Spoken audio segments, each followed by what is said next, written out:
Judge Poe, the Vice Chair of the Subcommittee on Oversight and Investigations. Madam Secretary, thank you for being here, and thank you once again for the time that Deputy Secretary Corbin spent with me, over an hour, talking about a lot of issues. I'll try to keep it down to 5 minutes, which is not really fair for those of us in the South who talk slower. But I don't need a translator. So go right you don't need a translator. I believe, like you, that deep down in our soul, everybody in the whole world has this burning desire for freedom. However you want to call that or define it, that's the way people are. And I believe that it exists probably as well as any place in the country of Iran. We have a lot of Americans here who are of Iranian descent. Many of them have family in Camp Ashraf. Many of them have lost family who have been killed in Camp Ashraf. They have family in Iran.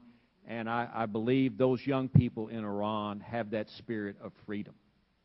I have a question that I certainly don't know the answer to, but the United States throughout history takes the position usually that we support a country and then eventually we support the rebels or those who want to come in and take over that country.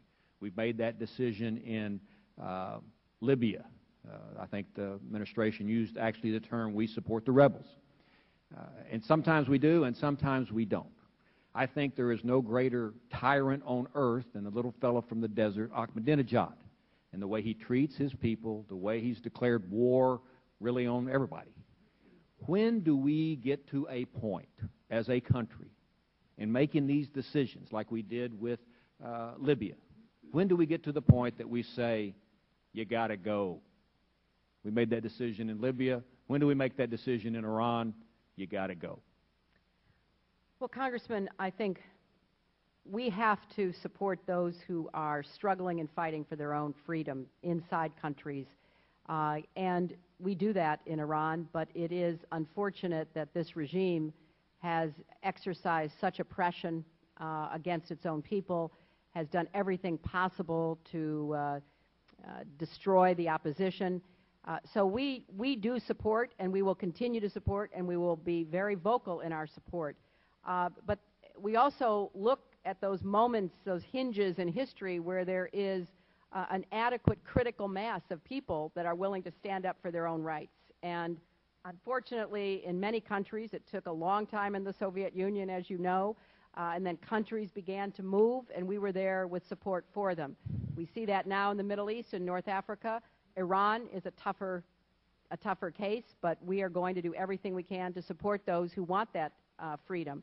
And let me just for the record say, too, because there have been several references during the hearing to the MEK, and I know there are many representatives here in the audience, and as the committee is well aware, on July 16, 2009, the district court here in D.C. ordered the department to allow the MEK to respond to unclassified portions of the administrative record in reviewing the designation of being on the foreign terrorist organization list.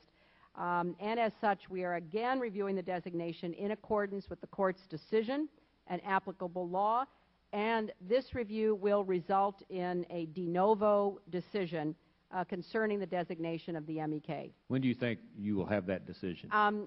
You know, it's proceeding. These are very important considerations and reviews, and you know, as soon as we can, we will make such a decision, Congressman.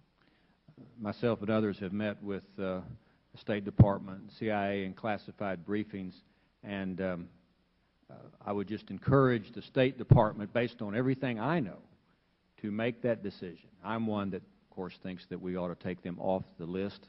And I would hope Congress wouldn't have to make that decision, hope the State Department would. But I would ask that if any information comes forward, either way, that your